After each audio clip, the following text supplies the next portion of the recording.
fundi dua të ndaj me ju kënaqësinë e marrjes këto ditë të një raporti shumë domethënës të Bashkimit Evropian përmes instrumentit të përkatës të Sigmës dhe OECD-s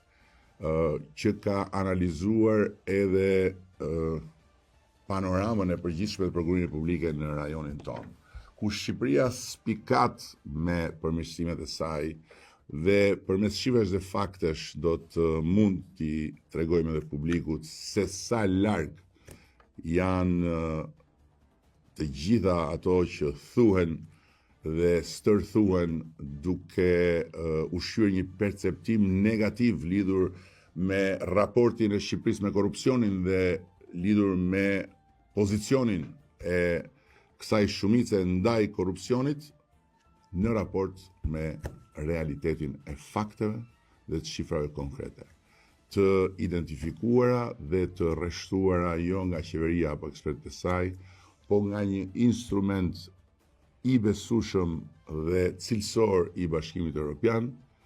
me të gjithë integritetin e duhur profesional për të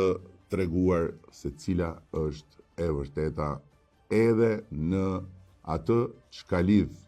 prokurimet publike me transparencën dhe cilësinë e mekanizmave që i vën ato në përdorim në të mirë dhe në interes të publikut, ku Shqipëria përsëri spikat si e para në rajonin tonë.